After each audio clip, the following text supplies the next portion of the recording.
임간록 함께 보고 있습니다. 30번째 제와 삼매의 뜻 왕문공 왕한석이라고 돼 있네요. 1021년생 왕문공이 말하였다. 진정국문 스님의 제자이다 라고. 부처님께서 비구들과 진사시, 그러니까 사시예요. 진시 플러스 사시네요. 진사시. 그러면은 7시에서 9시, 9시에서 11시.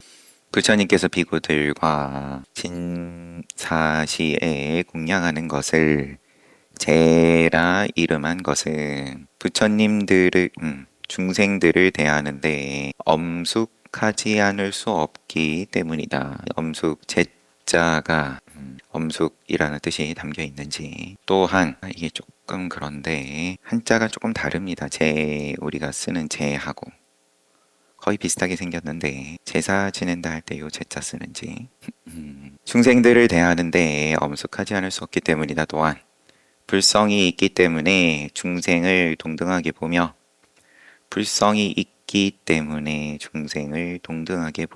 귀신과 상대하는 도라고도 보기 때문이다. 영가천도하는 게 쟤인데 쟤는 뭐냐? 늘 이 시간에, 지금 이 시간에 부처님께 공양 올리는, 방금 우리 그럼 제 지낸 거예요. 죽비 삼배 올리고 제 지냈는데, 그러면은 그 이름을 왜 제라고 하냐?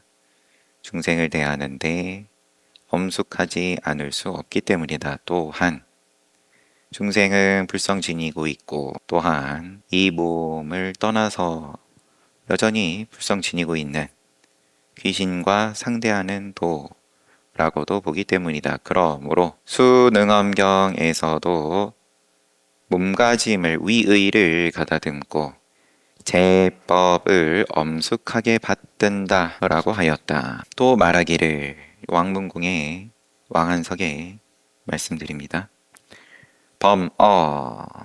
삼매는, 사마띠는 바른 선정, 정정이라고 번역하였다. 정정 가운데에서 느끼는 경계를 정수, 바른 느낌이라고 하는데, 삼매는 니까야에서의 삼매는 사유와 숙고 없이 감각적 욕망과 불선업을 멀리함에서 기쁨을 느낀다. 그게 바른 느낌이다. 여기에 그럼 정수라고 하면 일부러 그럼 사유와 숙고가 붙는다라는 거는 조작이라는 거고, 조작하지 않는 가운데에서도 내가 해야지, 이렇게 해야지, 내진 하지 말아야지, 이거 없이 불선업을 멀리한다. 감각적 욕망을 멀리한다. 그리고 거기서 기쁘다. 그러한 기쁨이 바른 느낌이다 라고 하는데, 무명을 연하여 받은 경계와는 다른 것이다. 우리가 감각적 욕망을 쫓을 수밖에 없는 일상에서 쓰는 표현으로서의 그 느낌하고 다른 경계다. 그러므로 완각경에서는 삼매정수라고 번역하고서, 그러면 산스크리트 삼매를, 사마띠를 바른 선정이다, 정정이라고 번역을 하는데, 완각경에서는 그것을 삼매정수 바른 느낌이라고 번역하고서 범어로는 삼매라 하지만 중국에서는 정수라고 한다고 풀이하였으니, 정수를 왜 붙였냐? 느낌이다 하면 그냥 우리가 상식으로서 알고 있는 느낌하고 구분을 못하니까 일부러 언급을 해줬다. 삼매에서 안 끝내고 삼매정수라고 타이틀을 넣어줬다. 보적경에서 삼매와 정수라고 한 것은 이 말을 풀이한 것이 아니다. 보적경 경전에 앞뒤로 봤을 때 제가 보적경을 받는지 안 받는지도 모르는 판이니까, 거기에서 언급이 된 정수는 요 정수가 아니다. 삼매로서의 정수를 말하는 게 아니다 라는 말씀을 왕한석이 했다. 삼매에 대해서, 그리고 그에 앞서서 소개가 된 제에 대해서, 제에 대한 말씀에서는 엄숙함에 강조를 하시는 거예요. 왕한석은 이 엄숙함은 부처님께 올리는 공양이기 때문에 엄숙함이기도 하고, 또 일체 중생이 귀신을 포함한 불성지니고 있기에 엄숙한 이야기를 한다, 논한다. 진정국문 스님으로부터 가르침을 받았고 하니까 선의 입장에서 어떤 의미가 있습니까? 모양을 쓰는 것에. 그러면 자신 있냐? 엄숙함을 빌리지 않고서도 천도시킬 수 있고 부처님께 공양 올릴 수 있을 것 같으면야 니는 그렇게 살면 되고. 31번째 규봉 스님의 억지설. 앞에 규봉종밀 스님 한번 인용 가운데 나왔던 것 같은데 그 육조해능 스님 이야기 모양인데, 조계 스님께서 육조해능 스님께서 열반하시려는 차에 문인인, 행도, 초속, 법회 스님 등이 물었다. 행도 스님은 누구시냐? 주석으로서는 행도라는 인물은 해능의 문인 제자 법회가 지은 육조대사 연기 외기에 따르면 해능의 아버지 이름인데, 이름은 그러한데 당연히 육조 해능 선사께서는 시작부터 이미 아버지를 여의고 산에서 나무해가지고 노모를 모시고 살다가 금강경 2년 되어가지고 오조홍인 스님 찾아간 거니까, 문인인 행도는 다른 스님이겠지만 여하튼 한자가 같은지 동명이인인지 그래서 일부러 연도까지 표기를 해놓은 걸로 보입니다. 671년생이라고 돼 있으니까 조계 스님 아들뻘 정도 되니까. 여튼 행도, 초속, 법회 스님 등이 묻기를, 열반하실 때 스님의 법을 누구에게 전하시렵니까? 내 법을 받을 사람은 20년 후에 이곳에서 크게 법을 펼칠 자이다. 그가 누구입니까? 20년 뒤라고 하니까 또 그러면 궁금해질 거 아니에요. 다 훌륭한 가르침을 받은 안목 있는 제자들이니까 우리 중에 누가 할 거냐 이렇게 모여 앉아서 물은 건 당연히 아닐 테고, 그렇다면 또 어쩌겠냐만 사람의 속마음이야. 그런데 육조 스님께서 20년 후를 말씀을 하시고 이곳에서 크게 법을 펼칠 자이다. 육조단경에서 쭉 해능 스님께서 말씀하시는 합법하고 비슷한 거예요. 갑자기 잘 떠오르진 않지만 시비를 하러 온다든지 법을 받은 자가 누구입니까?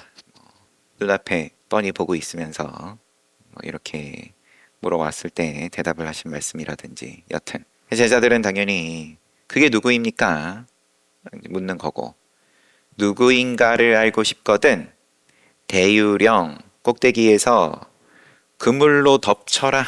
대유령 꼭대기에서 그물로 덮쳐라. 규봉종밀 스님이 하택 신의 스님을 정통의 전수자로 내세우려고 이 말을 이렇게 풀이하였다. 하택 신에는 아주 어린 나이에 육조 스님 찾아가가지고 좀 구박이라는 게 아니라 묻고 답하는 가운데에 너무 너는 총명하다 이렇게 좀 경책을 받고, 그래도 많이 또 뛰어났던 거겠죠.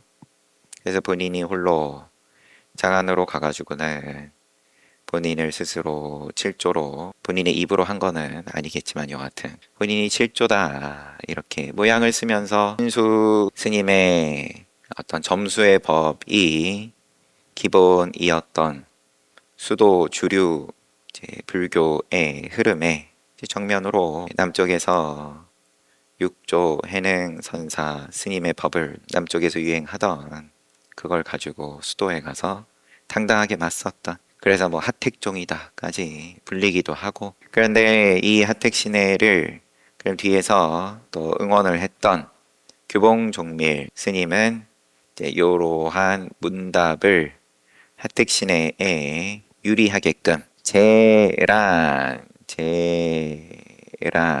높은 것을 말한다. 지금 요 대유령 가지고 하는 말로 보입니다. 하택 스님의 성이 속가성씨가 고씨이므로 은밀히 이를 나타낸 것이다.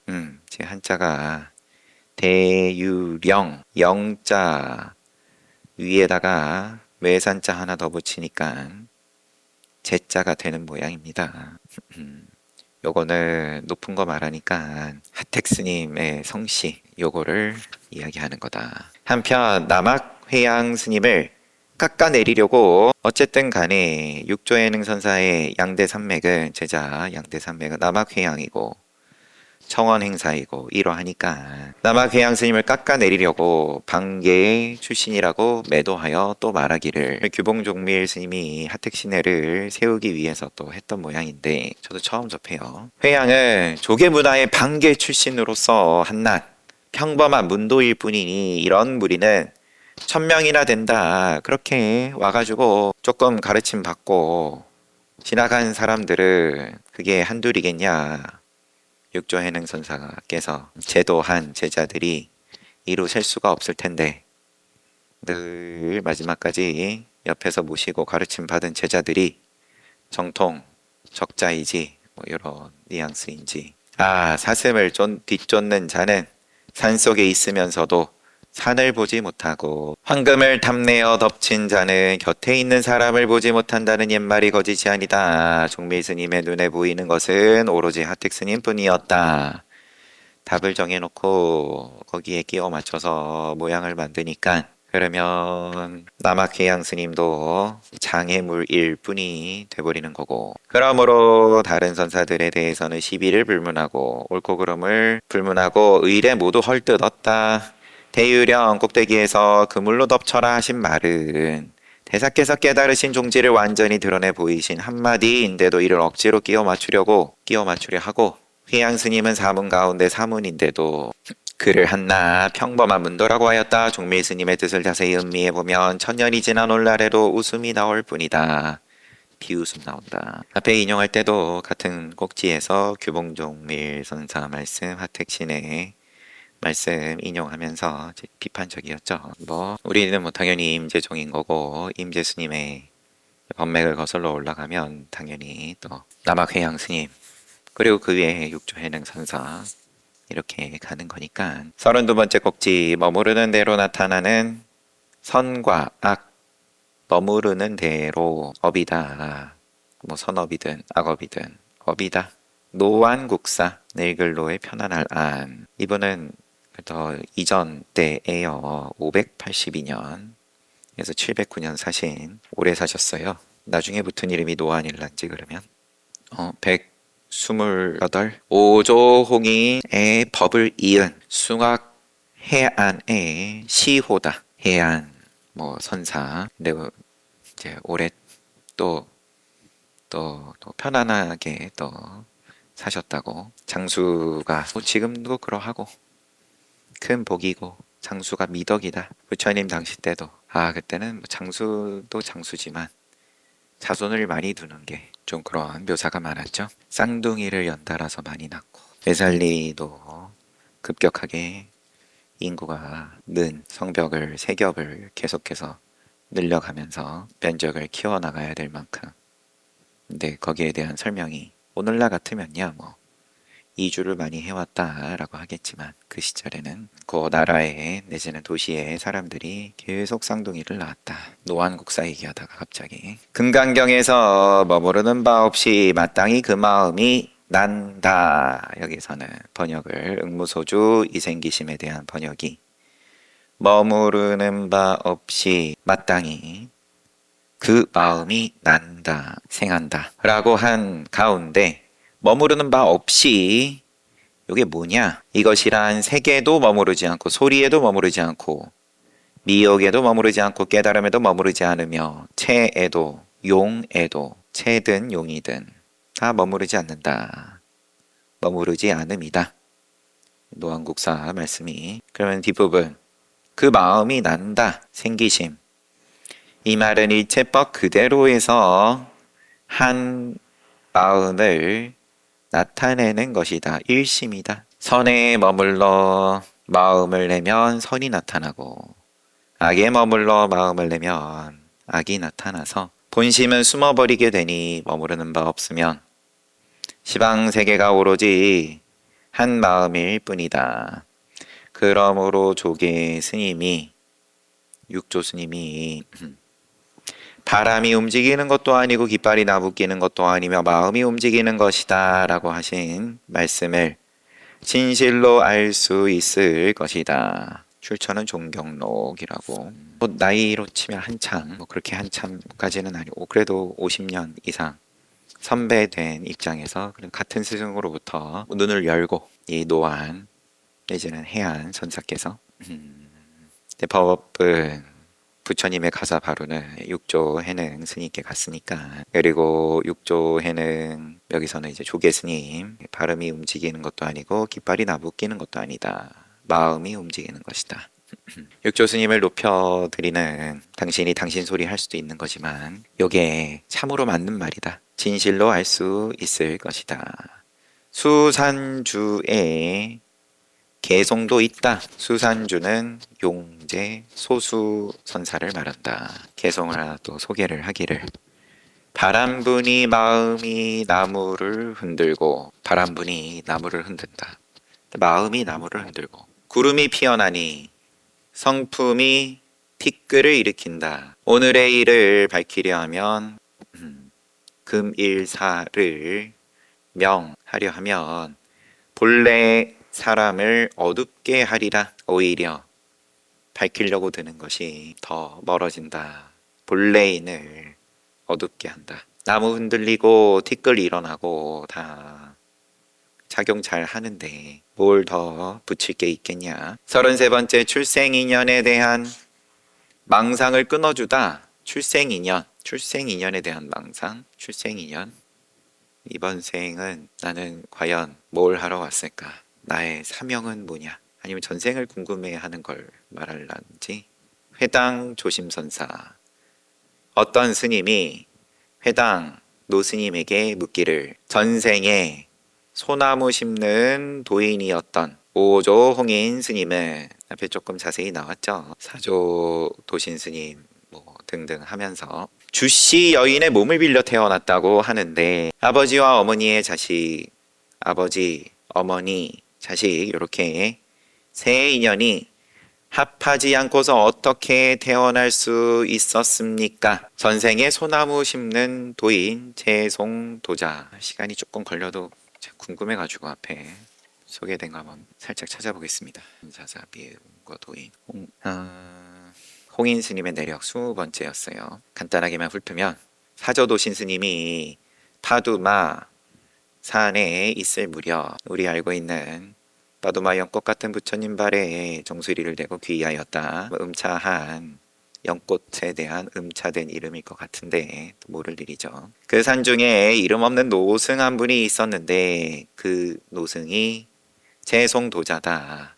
그가 사조 스님께 설법해 주세요 하니까, 너는 너무 늙었어, 도를 듣는다 한들 널리 펼 수 있겠냐, 이렇게만 하신 게 아니라 추가로 혹시 그대가 다시 태어나 찾아온다 해도 늦었다고 생각하리라. 이 말이 한자 본다 해도 애매하겠지만 아마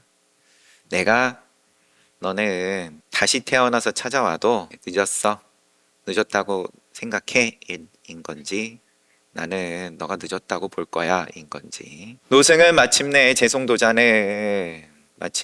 그곳을 떠나서 시냇가에서 빨래하는 한 처녀 보고는 하룻밤을 묵어 가고 싶다. 그래가지고 저희 집에 어른이 계시니 부탁해 보세요.